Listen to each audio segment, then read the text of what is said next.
This video is sponsored by Squarespace. If you all don't know by now, Squarespace is an all-in-one platform that can assist in your business ventures in many ways. From purchasing a domain to designing your own website, Squarespace is by far the best service to use in my opinion. Anyways, on to today's video.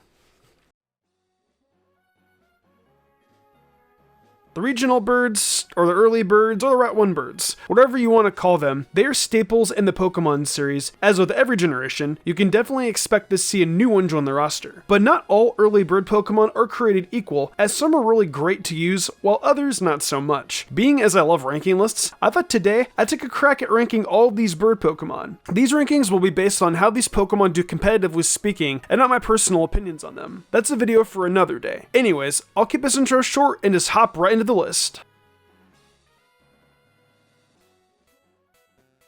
So starting off the list at the very bottom, we have the regional bird from my favorite region of Johto being Noctowl. It really does pain me to put Noctowl this low on the list, but it had to be done. It really just is super weak. For starters, it has the lowest base stat total of any of the other birds on this list, having only 452. The most notable stats are its base 100 HP, base 96 special defense, and base 86 special attack. It has more of a focus on being a specially defensive tank, with just enough special attack to get some hits off. But honestly, that's not enough. I think if they would have poured more of those stat points into one or the other, it would have been much higher on the list. But having the stats indecisively spread out really killed any hope for this Pokemon to be any good. It's really a shame too, because on top of having great abilities like Keen Eye and Tinted Lens, it actually had a really great move pool, having access to moves like Moonblast, Psychic, Shadow Ball, and Heat Wave. Perhaps it can be good in some format one day, but for the time being, that day is not today.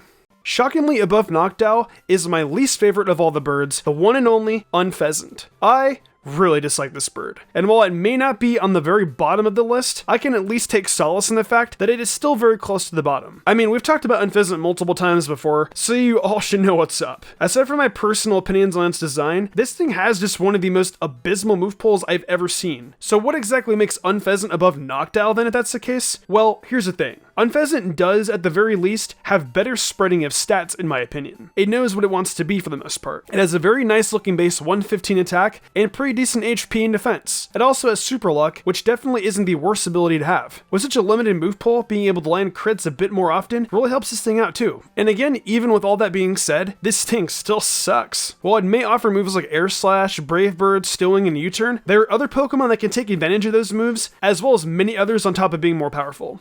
Just shy of the halfway mark, we have one of the most newest additions to this group of Pokemon, being Lola's very own Toucannon. So I just have to say, I love this thing. It may just literally be an angry toucan, but come on, it's so cool. Don't worry, I'm not factioning that into the placement. If that was the case, it'd probably be top 3. Anyways, what puts Toucannon above the last two is that I find its stats and abilities to be more impressive than the others. First, looking at the stats, it has a very impressive base 120 attack stat with well-rounded HP and defensive stats. Unfortunately, it is pretty slow, so that's why you're still seeing it outside the best of the best. It does have some pretty impressive abilities as well. The first being Keen Eye, which prevents the loss of accuracy on Toucannon, which isn't bad at all. Then we have Skill Link, which definitely seems to be the most popular of the abilities, being able to make sure multi-hit moves hit for the maximum number of times. That can really help with moves like Rock Blast, Bullet Seed, and Fury Attack. But don't sleep on its hidden ability either, which just so happens to be Sheer Force. Sheer Force will increase damage done by moves by 30%, but it will remove any additional effects caused by the moves. Overall, I think if Toucannon was just a little bit faster, or even had just a slightly larger move pool, it could honestly be one of the better early bird Pokemon. That's not the case at the moment, but maybe if Sword and Shield DLC, we'll not only see Toucan added, but also sporting a new move pool.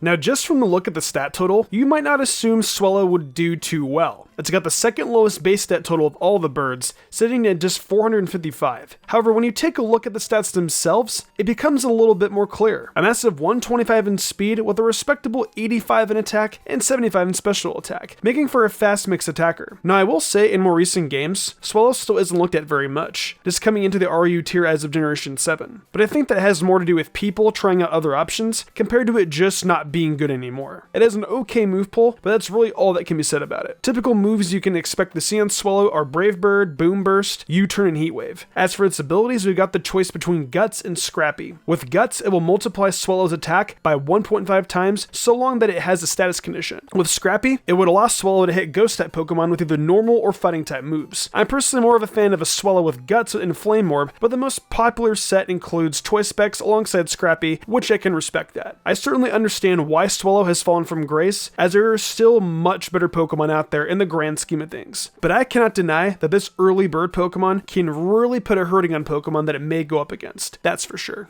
I gotta say thank you once again to the sponsor of today's video, Squarespace. Squarespace is definitely one of those platforms that I've seen a lot recently and has always piqued my interest. I've been wanting to build my own website for a while now, as it would be nice to consolidate all of my content across both my channels into one place, as well as give you all a cool platform to interact on as well. Squarespace definitely has all the tools to make that possible for me, as they make it easy to buy a domain, build a website from scratch, and even its own integrated comment section. I just find that all completely amazing. I'm still in the planning phases at the moment, but looking through all of what Squarespace has to offer makes me feel confident that I'll be able to provide you all with something great. And for sure, if you all are interested in using any of these tools to create something yourself, be sure to go to squarespace.com/mystic to get started, as you'll be able to save 10% off your first purchase of a website or domain using code MYSTIC.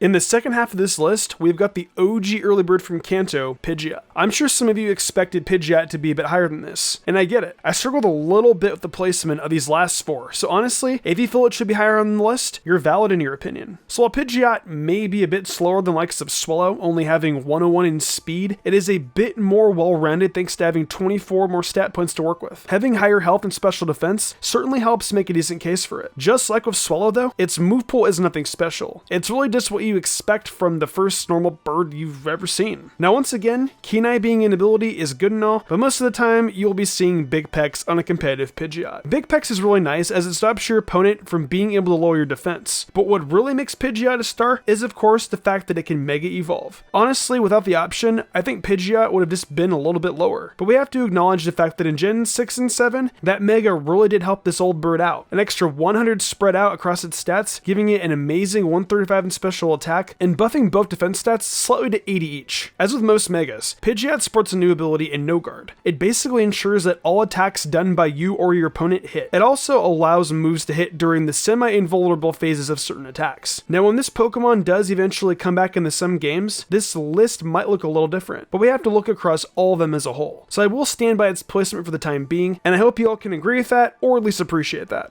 Coming in at number 3, we have the first regional bird to break free from the tired trope of normal/flying type being Talonflame. This fire-flying bird really made a dent into competitive when it was first introduced, as it was really kind of just broken. Looking at its stats, it has the highest of all the early birds, having a 499 total, an incredible 126 speed, and a very okay everything else. Its move pool isn't gigantic, but it's not bad by any means, having access to Brave Bird, Flare Blitz, U-Turn, and Steel Wing. What really made Talonflame shine in Gen 6 though was Gale Wings. Oh, Gale Wings, how I miss you so much. Gale Wings in Gen 6 would give +1 priority to flying type moves, meaning more often than not, you would guarantee land and extremely powerful Brave Bird or Acrobatics off in an instant, which would crush so many Pokemon. However, it was later nerfed to only giving priority if the user was at full HP. So basically, if you didn't lead with Talonflame, it wasn't even worth having. Even if you did lead with Talonflame, eventually, something's going to hit you, rendering it almost useless afterwards. I do say almost though, as I don't believe Talonflame is useless by any means, even if it has been extremely nerfed. Now Talonflame is going to come back once the Sword and Shield DLC drops, so we'll have to see if it has a place in any metagame, but I'm hopeful for it.